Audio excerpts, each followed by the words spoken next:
ಸದಾ ಗೋವಿಂದ ನಾಮಗಳಿಂದ ಪ್ರತಿಧ್ವನಿಸ್ತಾ ಇದ್ದಂಥ ತಿರುಪತಿಯಲ್ಲಿ ಈಗ ಮೃತ್ಯು ಘೋಷ ಕೇಳಿಸಿದೆ. ತಿರುಮಲದಲ್ಲಿ ಈಗಲೂ ಕೂಡ ಕೇಳುತ್ತೆ ಗೋವಿಂದ ನಾಮಸ್ಮರಣೆ, ಬಟ್ ತಿರುಪತಿಯಲ್ಲಿ ಈ ಅವಘಡ ಆಗಿರೋದು. 7 ಬೆಟ್ಟದ ಒಡೆಯನ ಸಾಕ್ಷಿಯಾಗಿ ಭಕ್ತರ ಆರ್ತನಾದಗಳೊಂದಿಗೆ ಆಧ್ಯಾತ್ಮಿಕ ನಗರಿ ತತ್ತರಿಸಿ ಹೋಗಿದೆ. ತಿರುಪತಿಯಲ್ಲಿ ಹಿಂದೆಂದೂ ಕಂಡು ಕೇಳರಿಯದ ಘೋರ ದುರಂತ ಸಂಭವಿಸಿದೆ. 4 ಕಡೆಗೆ ಸಂಭವಿಸಿದ ಕಾಲ್ತುಳಿತದಲ್ಲಿ 6 ಭಕ್ತರು ಬಲಿಯಾಗಿದ್ದಾರೆ. 90ಕ್ಕೂ ಹೆಚ್ಚು ಭಕ್ತರು ಗಾಯಗೊಂಡಿದ್ದಾರೆ. ನಾಳೆ ವೈಕುಂಠ ಏಕಾದಶಿ ಇದೆ. ತಿಮ್ಮಪ್ಪನ ದರ್ಶನ ಮಾಡುವ ಸಲುವಾಗಿ ದೇಶದ ವಿವಿಧೆಡೆಗಳಿಂದ ಸಹಸ್ರ ಸಂಖ್ಯೆಯಲ್ಲಿ ಭಕ್ತರು ಬಂದಿದ್ದಾರೆ. ಇದು ಬೆಳಗ್ಗೆಯಿಂದಲೇ ನೀಡುವಂಥ ವೈಕುಂಠ ದರ್ಶನದ ಉಚಿತ ಟೋಕನ್ಗಾಗಿ ನಿನ್ನೆ ಬೆಳಗ್ಗೆಯಿಂದಲೂ ಕೂಡ ಕಾದು ನಿಂತ್ಕೊಂಡಿದ್ರು. ಆದರೆ ನಿನ್ನೆ ರಾತ್ರಿ ತಿರುಪತಿಯ ಶ್ರೀನಿವಾಸಂ ಕಾಂಪ್ಲೆಕ್ಸ್ನ ಬೈರಾಗಿ ಪಟ್ಟೆಡ ಮತ್ತು ಜೀವಕೋನ ಮತ್ತು ಅಲಿಪಿರಿಯ ಕ್ಯೂ ಕಾಂಪ್ಲೆಕ್ಸ್ ಬಳಿ ಏಕಾಏಕಿ ನೂಕುನುಗ್ಗಲು ಉಂಟಾಯಿತು. ಕ್ಯೂ ಲೈನ್ ಬಳಿ ಒಬ್ಬರ ಮೇಲೊಬ್ಬರು ಬಿದ್ದರು. ದೊಡ್ಡ ಅನಾಹುತವೇ ಸಂಭವಿಸಿತು. 5 ಮಹಿಳೆಯರು ಸೇರಿ 6 ಮಂದಿ ಮೃತಪಟ್ಟರು. ಗಾಯಾಳುಗಳ ಆಕ್ರಂದನ ಮುಗಿಲು ಮುಟ್ಟಿತ್ತು. ಘೋರ ದುರಂತಕ್ಕೆ ರಾಷ್ಟ್ರಪತಿ ಮತ್ತು ಪ್ರಧಾನಿ ಮೋದಿ, ರಾಹುಲ್ ಗಾಂಧಿ ಸೇರಿ ಗಣ್ಯರು ಕಂಬನಿ ಮಿಡಿದಿದ್ದಾರೆ. ಆಂಧ್ರ ಸರ್ಕಾರ ಮೃತರ ಕುಟುಂಬಗಳಿಗೆ ತಲಾ 25 ಲಕ್ಷ ಪರಿಹಾರ, ಟಿಟಿಡಿ ತಲಾ 2 ಲಕ್ಷ ಪರಿಹಾರವನ್ನು ಘೋಷಣೆ ಮಾಡಿವೆ. ಮಧ್ಯಾಹ್ನ ಸಿಎಂ ಚಂದ್ರಬಾಬು ನಾಯ್ಡು ಮತ್ತು ಡಿಸಿಎಂ ಪವನ್ ಕಲ್ಯಾಣ್ ಭೇಟಿಯನ್ನು ಕೊಟ್ಟರು. ಸಂತ್ರಸ್ತರಿಗೆ ಧೈರ್ಯವನ್ನು ತುಂಬಿದ್ದಾರೆ. ಅಧಿಕಾರಿಗಳನ್ನು ತರಾಟೆಗೆ ತಗೊಂಡ್ರು. ತನಿಖೆಗೆ SIT ರಚಿಸ್ತೀನಿ ಅಂತ ಅಂದಿದ್ರು, ಬಟ್ ಅವರು ಈಗಾಗಲೇ ಅದನ್ನು ನ್ಯಾಯಾಂಗ ತನಿಖೆಗೆ ಅದನ್ನು ಕೊಟ್ಟಿದ್ದಾರೆ. ಕಾಲ್ತುಳಿತ ಸಂಬಂಧ 2 FIR ಕೂಡ ದಾಖಲಾಗಿದೆ. ಅದರ ಜೊತೆಗೆ 2 ಸಸ್ಪೆಂಡ್ ಮಾಡಿ 3 ವರ್ಗಾವಣೆ ಮಾಡಿದ್ದಾರೆ. ಸಂಜೆ ಜಗನ್ ತಿರುಪತಿಗೆ ಭೇಟಿಯನ್ನು ನೀಡಿದರು. ಅಲ್ಲೂ ಕೂಡ ಭಾರಿ ಹೈಡ್ರಾಮಾ ನಡೀತು రాజకీయವಾಗಿ. 8 మందికి ఇబ్బంది పడి కాళ్ళు చేతులు కూడా ఇబ్బంది పడి మొత్తం ఒక మనుషులు ఫెయిట్ అయిపోయి ఉన్నారు. అందరూ కూడాను అందరినీ కిమ్స్ హాస్పిటల్ జాయిన్ చేశారు. నాయకులందరూ కూడా వస్తున్నారు, చూస్తున్నారు. ఎవరు ఏమీ లేదు. పోలీసులు అందరినీ వేస్ట్ గా చూస్తున్నారు. దరిద్రులాగా ఉన్నారు అందరూ. అది పరిస్థితి. ఇక్కడ పోలీసులు ఎప్పుడు కూడా సరిగా చేయలేదు. మా పరిస్థితి అందరినీ ఏం చేయాలని మీరు ఆలోచించుకోండి. 20 మందిలోనే మొత్తం అందరికీ కూడా అందరూ ఫెయిట్ అయిపోయి ఉన్నారు. ఎవరికి కూడా ఏం బాగాలేదు. అందరూ హాస్పిటల్లో పడి ఉన్నారు. లావణి తోపులాట ఒక అమ్మాయి చచ్చిపోయిందట. 3 వచ్చారు, మేము వచ్చేసాము. లావణి కూడా ముందు వచ్చి ఉంటుంది. ఫోన్ బ్యాగులు పోయాయి, పిన్ని బ్యాగులు అందరివి పోయాయి అన్నది. అమ్మ బ్యాగులు పోతే ఎలాగా అనౌన్స్మెంట్ చేస్తానని ముందుకెళ్ళాను. బాబు అనౌన్స్మెంట్ చేయండి బాబు, లావణ్య అట మాకు కనబడలేదంట. అమ్మాయి ఇక్కడ చేయడానికి అవ్వదు, ఉరుకో టోకన్స్ కూడా ఇచ్చేస్తాము, లైన్లోకి వెళ్ళిపోండి అన్నారు. నిన్న ఎవరో చచ్చిపోయారు అనుకున్నాను. బయటకు వచ్చాను బాబు. బయటకు వస్తే పోలీసు అతను అన్నాడు, అమ్మ నువ్వు బయటకు వస్తున్నావు, వాళ్ళు ఎవరో కాకపోతే నువ్వు వాళ్ళతో వెళ్ళిపో. లేదండి నిన్ను లోపలికి పంపించమన్నారు బాబు. లోపలికి పంపించమంటే అలాగే బాబు నాకు మనిషి ముఖ్యం అనుకుని నేను బయటకు వచ్చేసాను బాబు. వచ్చిన తర్వాత మళ్ళీ అతను అన్నాడు, చూస్తే పెద్ద ఆవిడ చచ్చిపోయింది అన్నారు. అయితే కాదు నా పాప కాదు అనుకోని నేను మళ్ళీ వెళ్ళిపోతే పోలీసు అతను అంటే చూసావు కదా మా పెద్ద ఆవిడ కదా వెళ్ళిపోమ్మా అన్నారు.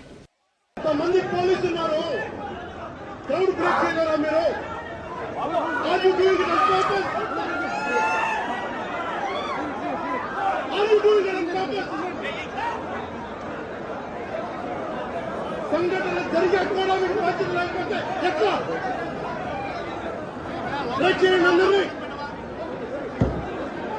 చేయండి.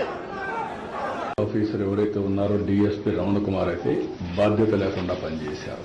అదే మరిగా అరుణాథ్ రెడ్డి డైరెక్టర్ గోశాల, ఒకరు పోలీస్, ఒకరు అడ్మినిస్ట్రేషన్ పెడితే ఇద్దరు జరిగే అది జరగకుండా కాపాడవలసిన బాధ్యత వీళ్ళపైన ఉంది. జవాబుదారితనంతో ఉండాలి, పనిచేయాలి. ఇద్దరు పనిచేయలేదు. 2 సస్పెండ్ చేస్తున్నాం. ఎవరైతే ఆఫీసర్స్ గా ఉండి SP సుబ్బరాయుడు గారు కానీ, AEO గౌతమి కానీ, CVSO శ్రీధర్ 3 తక్షణమే ಟ್ರಾನ್ಸ್ಫರ್ చేస్తున్నాం. ಬಹಳ ದುರದೃಷ್ಟಕರ ಸಂಘಟನೆ ಇದು. ಮೊತ್ತಪಟ್ಟಿ 6 ಜನ ಡೆತ್ ಆಗಿದೆ. ಇವರಿಗೆ 25 ಲಕ್ಷ ಕೊಡಬೇಕಂತ ಕೊಡಬೇಕಂತ ಮಾಡಿದ್ದಾರೆ. More than 40 people have injured. So we are taking every possible step to provide all necessary health facility. ಈಗ ಚೆನ್ನಾಗಿದ್ದಾರೆ, ಎಲ್ಲ ಸ್ಟೇಬಲ್ ಆಗಿದ್ದಾರೆ. ಎಂಕ್ವೈರಿನೂ ಇನಿಷಿಯೇಟ್ ಮಾಡಿದ್ದಾರೆ. ಸೊ ತಿರುಪತಿಯಲ್ಲಿ ಆದಂಥ ಘೋರ ದುರಂತ, ಬಲಿಯಾದವರು ಯಾರು, ಭಕ್ತರು ಅನ್ನುವಂಥದ್ದನ್ನು ನೋಡ್ಬಿಡೋಣ.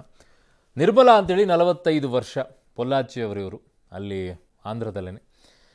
ಇನ್ನು ರಜನಿ ಅಂಥೇಳಿ 47 ವರ್ಷ, ಮದ್ದೇಲ್ ಪಾಲೆಮ್ ಅಂಥೇಳಿ ವಿಶಾಖಪಟ್ಟಣಂದವರು, ಇವರು ಅಲ್ಲಿ ಊರಿನವರು. ಲಾವಣ್ಯ ಸ್ವಾತಿ 37 ವರ್ಷ, ತಾಟಿ ಚಟ್ಲಪಾಲೆಮ್ ವಿಶಾಖಪಟ್ಟಣ ಊರು. ಸೊ ಶಾಂತಿ ಅಂತೇಳಿ 35 ವರ್ಷ, ಅವರು ಕೂಡ ವಿಶಾಖಪಟ್ಟಣಂ. ಕಂಚೇರಪಾಲೆಮ್ ಅಂಥೇಳಿ ಊರು. ಮಲ್ಲಿಕಾ 50 ವರ್ಷ, ಮೇವಾರಿ ಸೇಲಂನಿಂದ ಇವರು. ಬಾಬು ನಾಯ್ಡು 51 ವರ್ಷ, ನರಸರಾವುಪೇಟ ಅಂತ ಹೇಳಿ ಅಲ್ಲಿನವರು ಇವರು. ಸೊ ಒಟ್ಟು 5 ಆರಂಭದಲ್ಲಿ ಒಟ್ಟು 6 ಜನ ಆರಂಭದಲ್ಲಿ ಕೇಳಿಬರ್ತಾ ಇತ್ತು. ಬಳ್ಳಾರಿಯವರೊಬ್ಬರು ಇದ್ದಾರೆ ಅಂತೇಳಿ ಸುದ್ದಿಗಳೆಲ್ಲ ಬಂತು. ಬಟ್ ಆಮೇಲೆ ಅದಕ್ಕೆ ಸ್ಪಷ್ಟಪಡಿಸಿದರು ಅಲ್ಲಿ ಜಿಲ್ಲಾಧಿಕಾರಿಗಳು, ಇಲ್ಲ ಬಳ್ಳಾರಿಯವರು ಯಾರೂ ಇಲ್ಲ ಅಂತ ಹೇಳಿ. ಬಟ್ ಯಾರ್ಯಾರಿದ್ರು ಕೂಡ ಸಾವೇ ವಿಚಾರದಲ್ಲಿ ಸದ್ಯಕ್ಕೆ ಈ ವಿಚಾರದಲ್ಲಿ ನೋವು ಸಂಕಟ ಇದೆ. ಏನು ವೈಕುಂಠ ಏಕಾದಶಿಗೆ ವಿಚಾರಕ್ಕೆ ಸೊ ಏನಾಯಿತು ಅನ್ನುವಂಥದ್ದನ್ನು ಒಂದ್ಸಲ ನೋಡ್ಬಿಡೋಣ. ತಿರುಪತಿಯಲ್ಲಿ ಆದಂಥ ಘೋರ ದುರಂತ ಇದು. ತಿರುಮಲ ಅಂತಂದರೆ ಮೇಲ್ಭಾಗದಲ್ಲಿ ದೇವಸ್ಥಾನ ಏನಿದೆ ಅಲ್ಲಿ ನಡೆದಿರೋದಲ್ಲ, ಬೆಟ್ಟದ ಕೆಳಭಾಗದಲ್ಲಿ ಪದ್ಮಾವತಿ ದೇವಸ್ಥಾನ ಏನಿದೆ ಆ ಪದ್ಮಾವತಿ ದೇವಸ್ಥಾನದಿಂದ ಕೆಲವು ದೂರದಲ್ಲಿ ಸ್ವಲ್ಪ ದೂರದಲ್ಲಿ ಇರುವಂತಹ ಕೌಂಟರ್ಗಳನ್ನು ಮಾಡಿಟ್ಕೊಂಡಿದ್ದಾರೆ. ಅಲ್ಲಿ ಸಾಲಾಗಿ ಒಂದಿಷ್ಟು ಕೌಂಟರ್ಸ್ಗಳನ್ನು ಮಾಡಿಟ್ಕೊಂಡಿದ್ದಾರೆ. ಒಂದು 9 ಜಾಗಗಳಲ್ಲಿ ಒಂದು 94 ಕೌಂಟರ್ಗಳನ್ನು ಮಾಡಿಟ್ಕೊಂಡು 1,20,000 ಟಿಕೆಟ್ಗಳನ್ನು ಹಂಚಬೇಕು ಅಂತ ಲೆಕ್ಕಾಚಾರ ಇಟ್ಕೊಂಡು ಅವನ್ನೆಲ್ಲ ಕಸರತ್ತನ್ನು ಮಾಡಿದರು. ಬಟ್ ಅದಾದ ನಂತರ ಆಗಿರುವಂಥ ಬೆಳವಣಿಗೆ ಹೇಗೆ ಅನ್ನುವಂಥದ್ದು ಆಮೇಲೆ ಬರೋಣ. ಬೆಳಗ್ಗೆ 7 ಗಂಟೆಗೆ ತಿರುಪತಿಯ 9 ಜಾಗಗಳಲ್ಲಿ ಒಟ್ಟು 94 ಕೌಂಟರ್ಗಳಲ್ಲಿ ಉಚಿತ ಟೋಕನ್ ಕೇಂದ್ರಗಳತ್ತ ಭಕ್ತರು ಬರ್ತಾರೆ.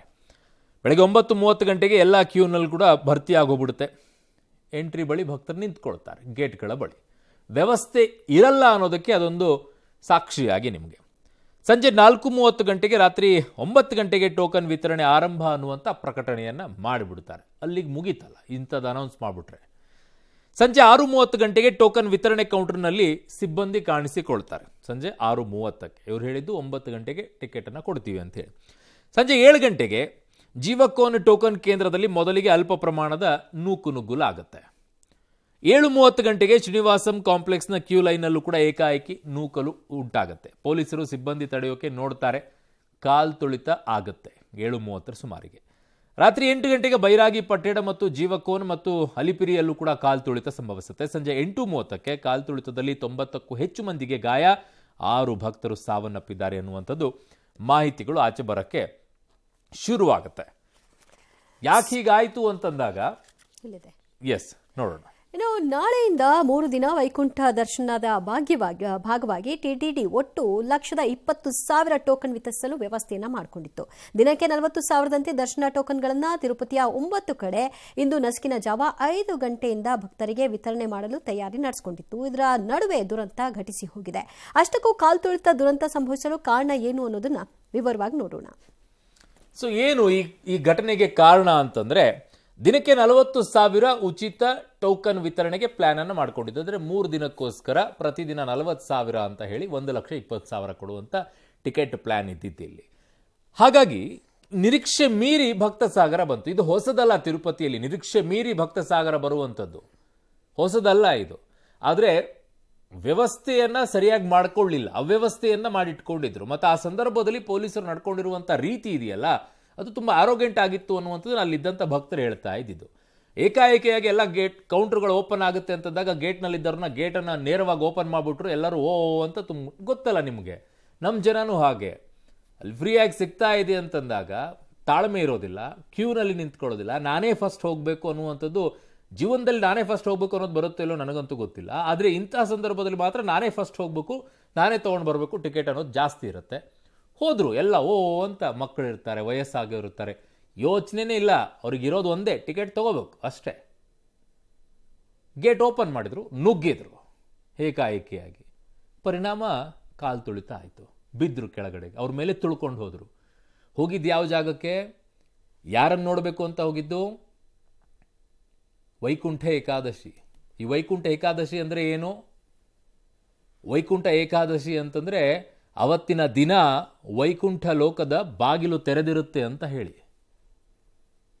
ವೈಕುಂಠ ಲೋಕದ ಬಾಗಿಲು ತೆರೆದಿರುತ್ತೆ, ಅವತ್ತು ದರ್ಶನ ಮಾಡಿದರೆ ಒಳ್ಳೇದಾಗುತ್ತೆ ಅನ್ನುವಂಥ ನಂಬಿಕೆ. ನೀವು ಯಾವ ಬಾಗಿಲು ತೆರೆದ್ರಿ? ಪೊಲೀಸರು ಗೇಟ್ ಬಾಗಿಲು ತೆರೆದ್ರಿ, ನುಗ್ಗಿದ್ರು ಜನ, ಕಾಲ್ ತುಳಿತಾ ಆಯ್ತು. ಅವ್ರು ಹೇಳ್ತಿರೋದು ಅಲ್ಲೊಬ್ರು ಅಸ್ವಸ್ಥರಾಗ್ತಾರೆ, ಅವ್ರನ್ನ ಟ್ರೀಟ್ ಮಾಡಬೇಕು ಅಂತ ಗೇಟ್ ಓಪನ್ ಮಾಡಿದ್ದು, ಹಿಂದೆ ಇದ್ದವರೆಲ್ಲ ನುಗ್ಬಿಟ್ರು ಅಂತ. ಹೆಂಗಾಗ್ಬಿಡುತ್ತೆ ದಿವ್ಯಾ, ಅವೆಲ್ಲವೂ ಕೂಡ ಯಾರೋ ಅಸ್ವಸ್ಥರಾದ್ರು, ಏನೋ ಆಯಿತು ಅನ್ನುವಂಥದ್ದು ಎಲ್ಲವೂ ಕೂಡ ಆಮೇಲೆ ಅವ್ರ ಸಮಜಾಯಿಸಿಯನ್ನು ಕೊಡುವಂಥದ್ದು. ಕಣ್ಣಾರೆ ಕಾಣುವಂಥ ಅಲ್ಲಿರುವಂಥ ಭಕ್ತಾದಿಗಳು ಹೇಳುವಂಥದ್ದು ಇದೆಯಲ್ಲ, ಏಕಾಏಕಿಯಾಗಿ ಸ್ಪೆಷಲಿ ಹೆಣ್ಮಕ್ಳು ಹೇಳ್ತಾರೆ ಅದನ್ನು, ಗಂಡು ಮಕ್ಕಳಲ್ಲಿ ಮಾಡಿರುವಂಥದ್ದು ತಪ್ಪು ಅಂತ ಹೇಳಿ.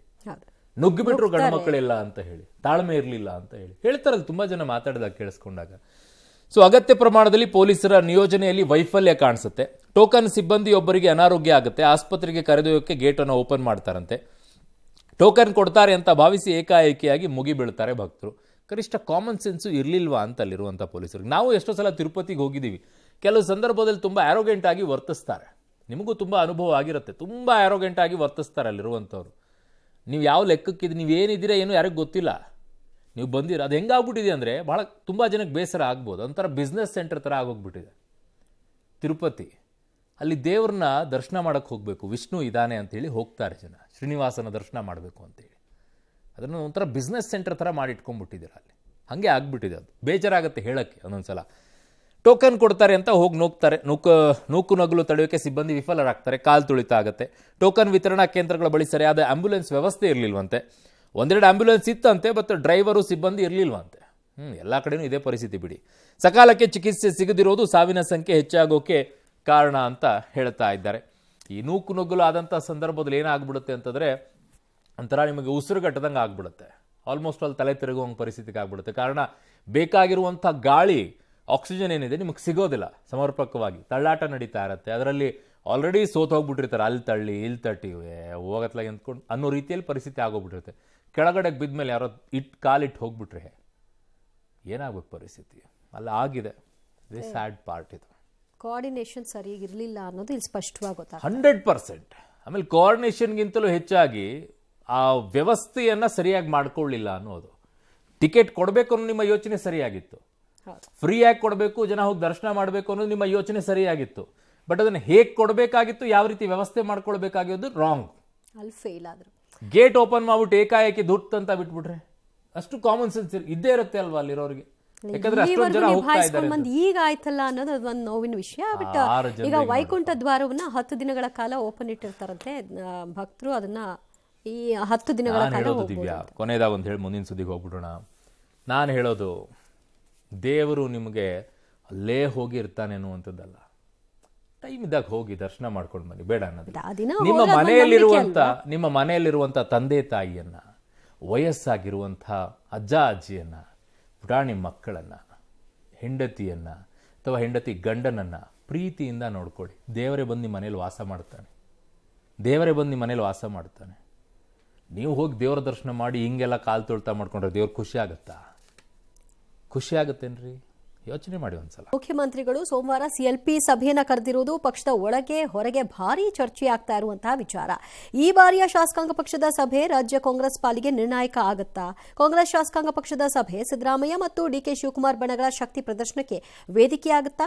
ಒಂದೊಮ್ಮೆ ಇದು ಆಗ್ಬಿಟ್ರೆ ಯಾರ್ಯಾರ ಪರವಾಗಿ ಯಾರು ನಿಲ್ತಾರೆ ಅನ್ನೋ ಕುತೂಹಲ ಮನೆ ಮಾಡಿದೆ. ಪರಂ ಡಿನ್ನರ್ ಮೀಟಿಂಗ್ಗೆ ಕೆಪಿಸಿಸಿ ಅಧ್ಯಕ್ಷರೇ ಬೇಕ್ ಹಾಕ್ಸಿದ್ರು ಎಂಬ ಬಲವಾದಂತಹ ನಂಬಿಕೆ ಇರುವಂತಹ ಸಿಎಂ ಆಪ್ತ ಸಚಿವರುಗಳು ನಿನ್ನೆಯಷ್ಟೇ ಬಹಿರಂಗವಾಗಿ ಅಸಮಾಧಾನ ಹೊರಹಾಕಿದ್ರು.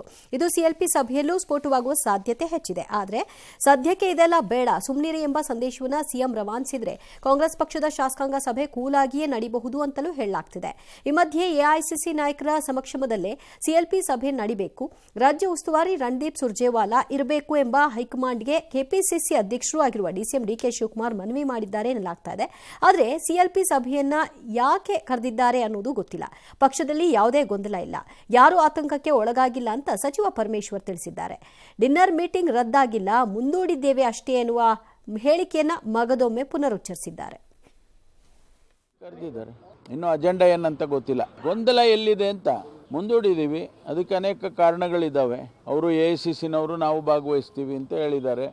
ಭಾಗವಹಿಸಿ ಅಂತ ಅವ್ರ ಡೇಟ್ಗೆ ಮುಂದಕ್ಕೆ ಹಾಕಿದ್ದೇವೆ. ಯಾರು ಇಲ್ಲಿ ಆತಂಕ ಪಡ್ತಕ್ಕಂಥ ಅಗತ್ಯತೆ ಇಲ್ವೇ ಇಲ್ಲ. ಡಿ ಕೆ ಶಿವಕುಮಾರ್ ಅವರು ನಮಗೆ ಆತಂಕ ಇದೆ ಅಂತ ಹೇಳಿದಾರ? ನಾನು ಇಡೀ ದಿವಸ ಜೊತೆಯಲ್ಲಿದ್ದೀವಿ, ಪ್ರೆಸ್ ಕಾನ್ಫರೆನ್ಸ್ ಮಾಡಿದ್ದೀವಿ. ಯಾರು ದಲಿತರ ಸಮಸ್ಯೆಗಳನ್ನು ಚರ್ಚೆ ಮಾಡೋ ವಿಷಯದಲ್ಲಿ ಬ್ರೇಕ್ ಮಾಡೋಕ್ಕಾಗೋದು ಇಲ್ಲ, ನಿಲ್ಸೋಕ್ಕಾಗೋದು ಇಲ್ಲ. ನಿಲ್ಸೋ ಪ್ರಯತ್ನ ಮಾಡಿದ್ರೆ ಕೇಳೋದು ಇಲ್ಲ. ಕ್ಯಾನ್ಸಲ್ ಆಗಿಲ್ಲ, ಮುಂದಕ್ಕೆ ಹಾಕಿದ್ದಾರೆ ಅಷ್ಟೇ. ಇಷ್ಟೆಲ್ಲ ದಲಿತರ ಬಗ್ಗೆ ಕಾಳಜಿ ಇರುವಂಥವ್ರು ಅವತ್ತೇ ಯಾಕೆ ಕಾಂಗ್ರೆಸ್ನಲ್ಲಿರುವಂತಹ ದಲಿತ ಶಾಸಕರ ಮನೆಗೆ ಬೆಂಕಿ ಬಿದ್ದಾಗ ಮೀಟಿಂಗನ್ನು ಮಾಡಿಬಿಟ್ಟು ಚರ್ಚೆ ಮಾಡಿ ಏನು ಮಾಡಬೇಕಾಗಿತ್ತು, ಯಾಕೆ ಅವರಿಗೆ ಅನ್ಯಾಯ ಆಯಿತು, ಈ ವಿಚಾರದಲ್ಲಿ ಧ್ವನಿ ಎತ್ತಬೇಕು ಅಂತ ಒಬ್ಬರಿಗೂ ಅನಿಸ್ಲಿಲ್ವಾ? ನಿಮ್ಮ ಮೈಸೂರಿನಲ್ಲಿ ಮೊನ್ನೆನೂ ಹೇಳ್ತಾ ಇದ್ದೆ ನಾನು, ದಲಿತ ಒಂದು ಕುಟುಂಬವನ್ನು ಬಹಿಷ್ಕಾರ ಹಾಕಿದಾಗ ಆ ಕುಟುಂಬಕ್ಕೆ ಹೋಗಿಬಿಟ್ಟು ಎಲ್ಲ ದಲಿತ ನಾಯಕರುಗಳೆಲ್ಲ ಮಂತ್ರಿಗಳೆಲ್ಲ ಹೋಗ್ಬಿಟ್ಟು ಮಾತಾಡಿಸ್ಕೊಂಡು ಅವ್ರು ಬಗೆಹರಿಸಬೇಕು, ಈ ಥರ ಆಗಬಾರ್ದು ಅಂತ ಹೇಳ್ಬೇಕಂತ ಅನಿಸ್ಲಿಲ್ವಾ? ಓಹೋ, ಏನು ಕಾಳಜಿ ಇವರಿಗೆಲ್ಲ, ಬಹಳ ದೊಡ್ಡ ಕಾಳಜಿ. ಇಲ್ಲಿ ಚೆನ್ನಾಗಿದೆ, ನಡ್ಕೊಂಡು ಹೋಗ್ತಾ ಇದೆ. ಸಿದ್ದರಾಮಯ್ಯನವರಿಗೆ ಮುಖ್ಯಮಂತ್ರಿಯಾಗಿ ಮುಂದುವರಿಬೇಕು ಅಂತ ಆಸೆ. ಪರಮೇಶ್ವರ್ ನನಗೂ ಒಂದು ಈ ಸಂದರ್ಭದಲ್ಲಿ ಅವಕಾಶ ಸಿಕ್ಕರೆ ನನಗೂ ಇರಲಿ ಅಂತ ಹೇಳಿ. ಇನ್ನೊಂದು ಕಡೆಗೆ DK ಶಿವಕುಮಾರ್ ಅವರಿಗೆ ಹೆಂಗಾದರೂ ಮಾಡಿ ತಪ್ಪಿಸ್ಬೇಕು ಅನ್ನುವಂಥ ಲೆಕ್ಕಾಚಾರದಲ್ಲಿ ಓಡಾಡ್ತಾ ಇದ್ದಾರೆ. ಒಬ್ಬೊಬ್ಬರು ಒಂದೊಂದು ತಂತ್ರದಲ್ಲಿದ್ದೀರಾ, ಮುಂದುವರಿಸ್ಕೊಂಡು ಹೋಗಿ, ಎಲ್ಲಿವರೆಗೂ ಹೋಗುತ್ತೋ. ಇನ್ನೂ 11 ತಿಂಗಳಿದೆ, 2.5 ವರ್ಷದ ಲೆಕ್ಕದ ಪ್ರಕಾರ ಹೋದರೆ ಅದು ಬಜೆಟ್ವರೆಗೂ ಮುಂದುವರಿಯುತ್ತಾ, ಎಲ್ಲ ಈ ಡಿಸೆಂಬರ್ ಆಗುತ್ತಾ, ಇಲ್ಲ ಕಂಟಿನ್ಯೂ ಆಗುತ್ತಾ ಗೊತ್ತಿಲ್ಲ. ಅಥವಾ AICCಯಲ್ಲಿ ಕೂತಿರೋರು ಇಲ್ಲಿಗೆ ಬರ್ತಾರಾ ಗೊತ್ತಿಲ್ಲ, ಏನು ಮಾಡ್ತಾರೆ ಅಂತ ಹೇಳಿ. ಇನ್ನು ಪವರ್ ಶೇರಿಂಗ್ ಪೊಲಿಟಿಕ್ಸ್ ನಡುವೆ DCM DK ಶಿವಕುಮಾರ್ ಟೆಂಪಲ್ ಅನ್ನು ನಡೆಸಿದ್ದಾರೆ. ಇವತ್ತು ತಮಿಳುನಾಡಿನ 2 ಪವರ್ಫುಲ್ ದೇವಾಲಯಗಳಿಗೆ DCM DK ಶಿವಕುಮಾರ್ ಕುಟುಂಬ ಸಮೇತ ಭೇಟಿಯನ್ನು ಕೊಟ್ಟು ವಿಶೇಷ ಪೂಜೆಯನ್ನು ನಡೆಸಿದ್ದಾರೆ. ಕುಂಭಕೋಣಂನ ಪ್ರತ್ಯಂಗಿರ ದೇವಿಯ ಮತ್ತು ವರದರಾಜು ಪೆರುಮಾಳ ದೇವರ ದರ್ಶನವನ್ನು ಪಡೆದಿದ್ದಾರೆ. ಹೋಮ ಹವನವನ್ನು ಕೂಡ ಮಾಡಿಸಿದ್ದಾರೆ. ಇದೀಗ ದೈವ ಪೂಜೆ DK ಶಿವಕುಮಾರ್ ಕೈ ಹಿಡಿಯುತ್ತಾ, ಅವರ ವಿರೋಧಿಗಳನ್ನು ಮಣಿಸುತ್ತಾ ಅನ್ನುವಂಥ ಚರ್ಚೆಗಳು ರಾಜಕೀಯ ಪಡಸಾಲೆಯಲ್ಲಿ ನಡೆದಿವೆ. ಈ ಕುರಿತ ಪ್ರಶ್ನೆಗೆ ನಂಗೇನು ಗೊತ್ತಿಲ್ಲಪ್ಪ ಅಂತ ಗೃಹ ಮಂತ್ರಿ ಪರಮೇಶ್ವರ್ ಅವರು ಜಾರ್ಕೊಂಡಿದ್ದಾರೆ. ಬಿಜೆಪಿ ಯತ್ನಾಳ್ ಅವರು ಮಾತ್ರ ಶತ್ರು ಸಂಹಾರ ಅಂದರೆ ಯಾರ್ರೀ ಅಂತ ಪ್ರಶ್ನೆ ಮಾಡಿದ್ದಾರೆ. ಅಲ್ಲದೆ DK ಶಿವಕುಮಾರ್ ಏನೇ ಮಾಡಿದರೂ ಅವರಿಗೆ CM ಸ್ಥಾನವನ್ನು ಸಿದ್ದರಾಮಯ್ಯ ಬಿಟ್ಕೊಡಲ್ಲ ಅಂತ ಅಂದಿದ್ದಾರೆ. ಸೊ ಯತ್ನಾಳ್ ಮಾತಿಗೆ ಬಿಜೆಪಿ ಶಾಸಕ ST ಸೋಮಶೇಖರ್ ಗರಂ ಆಗ್ಬಿಟ್ಟಿದ್ದಾರೆ. ಪ್ರತ್ಯಂಕರ ಹೋಮ ಅದನ್ನು ಮಾಡಿಸ್ತಾರ? ಏನು ನೀವು ಅಲ್ಲ, ನಿಮ್ಗೆ ಹೇಳೋಗಿದಾರ ಪ್ರತ್ಯಂಕರ ಹೋಮ ಮಾಡಿಸ್ತೀವಿ? ಇಲ್ಲಪ್ಪ, ನಮ್ಗೆ ಗೊತ್ತಿಲ್ಲ. ಶತ್ರುಗಳಂದ್ರೆ ಯಾರು? ಸಿದ್ದರಾಮಯ್ಯನ ನಾಶ ಆಗಬೇಕು. ಶತ್ರು ಅಂದ್ರೆ ಯಾರು? ನಮ್ಮ ಸತೀಶ್ ಜಾರಕಿಹೊಳಿ ನಾಶ ಆಗಬೇಕು, ಪರಮೇಶ್ವರ ನಾಶ ಆಗಬೇಕು. ಯಾರು ನಾಶ ಆಗೋದಿಲ್ಲ. ಯಾರನ್ನ ನಾಶ ಆಗಿರುತ್ತೆ ದೇವ್ರ ಬಳಿ ಬಿಡಿದ್ರೆ ದೇವ್ರು ಎಂದೂ ಅಂಥದಕ್ಕೂ ಅಲೋವ್ ಮಾಡೋದಿಲ್ಲ. ಸುಪ್ರೀಂ ಕೋರ್ಟ್ನಾಗ ಯಾವ ಕೆಲವೊಂದಕ್ಕೆ ಹಂಗೆ ಅಲೋವ್ ಮಾಡೋದಿಲ್ಲ, ದೇವ್ರನ್ನ ಅಲೋವ್ ಮಾಡೋದಿಲ್ಲ. ಆದರೆ ಇಷ್ಟು ಮಾತ್ರ ಹೇಳ್ತೀನಿ, ಇವ್ರು ಏನು ಯಾವ ಪ್ರತಿಂಗ್ಯಾರ ಮಾಡಲಿ, ಯಾವ್ದಾರ ಮಾಡಲಿ, ಯಾವ್ದಾರ ಜ್ಯೋತಿಷ್ಯ ಜನವರಿ ಒಳಗೆ DK ಶಿವಕುಮಾರ್ ಮುಖ್ಯಮಂತ್ರಿ ಆಗೋ ಖಚಿತ ಅಂತೇಳಿ ಹೇಳ್ದ ಯಾರು ಹೇಳಿದ್ರು ಏನಾಗೋದಿಲ್ಲ. ಸಿದ್ದರಾಮಯ್ಯ ನಾ ಚಾಲೆಂಜ್ ಮಾಡ್ತೀನಿ, DK ಶಿವಕುಮಾರ್ಗೆ ಅಧಿಕಾರ ಹಸ್ತಾಂತರ ಮಾಡೋದಿಲ್ಲ. ಇದೊಂಥರ DK ಶಿವಕುಮಾರ್ ಟ್ರಿಗರ್ ಮಾಡಿದಂಗೆ, ಹೇಳಿ ಹೇಳಿ ನೀವು ಎದ್ದೇಳಿ ಹೇಳಿ ಅಂತ ಹೇಳಿದೆ. ಹೆಂಗಿದೆ ಒಳ್ಳೆ ಮಜಾ ತಗೊಳ್ತಾ ಇದ್ದಾರೆ ಬಿಜೆಪಿಯವರು. ನಿಮ್ಮನ್ನ ಅವ್ರು ಮಜಾ ತಗೊಳ್ತಾ ಇದ್ದಾರೆ. ಯತ್ನಾಳ್ ಅವರು, ವಿಜಯೇಂದ್ರ ಅವರು ಹೆಂಗೆ ಆಟ ಆಡ್ಕೊಳ್ತಿದ್ದಾರೆ, ನಿಮ್ಮನ್ನು ನೋಡ್ಬಿಟ್ಟು ಅವರು ಹಿಂಗೆ ಮಜಾ ತಗೊಳ್ತಾ ಇದ್ದಾರೆ. ನೀವು ಅವ್ರು ಮಾಡ್ತಾ ಇರೋದನ್ನು ನೋಡಿ ಮಜಾ ತಗೊಳ್ತಿದ್ದಾರೆ. ನಿಮ್ಮಿಬ್ಬರನ್ನು ನೋಡ್ಬಿಟ್ಟು ನಾವು ರಾಜ್ಯದ ಜನ ಎಲ್ಲ ಕಾಮಿಡಿಯಾಗಿ ನೋಡ್ತಾ ಇದ್ದೀವಿ. ನಮ್ಮ ದುರಾದೃಷ್ಟ. ಯಾಕಂದರೆ ನೀವು ಅಧಿಕಾರ ನಡೆಸ್ಬಿಟ್ಟು ರಾಜ್ಯ ಒಂಥರ ಚೆನ್ನಾಗಿ ಇಡಬೇಕಾಗಿತ್ತು, ಸುಭದ್ರವಾಗಿ. ಬಟ್ ನೀವೆಲ್ಲ ಈ ಥರ ತಮಾಷೆ ಮಾಡ್ಕೊಂಡು ಎಂಟರ್ಟೈನ್ಮೆಂಟ್ ಮಾಡ್ಕೊಂಡು ಹೋಗ್ತಾ ಇದ್ರಲ್ಲ, ನಮ್ಮ ದುರಾದೃಷ್ಟ. ಏನು ಮಾಡೋಕ್ಕಾಗತ್ತೆ? ಜನ ಓಟ್ ಹಾಕಿದ ಮೇಲೆ ಈಗ 5 ವರ್ಷ ಕಾಪಾಡ್ಕೊಳ್ಬೇಕಲ್ವಾ? ನಡ್ಕೊಂಡು ಹೋಗಬೇಕು, ಮಾಡ್ಕೊಂಡು ಹೋಗಿ. ಎಷ್ಟು ಎಂಟರ್ಟೈನ್ಮೆಂಟ್ ಕೊಡಬೇಕೋ ರಾಜ್ಯದ ಜನತೆಗೆ ಅಷ್ಟು ಎಂಟರ್ಟೈನ್ಮೆಂಟ್ ಕೊಡ್ತಾ ಇರಿ. ರಾಜ್ಯ ಏನಾದರೂ ಹೋಗಲಿ, ನಿಮ್ಗೇನಾಗಬೇಕಾಗಿದೆ ಅಲ್ವಾ?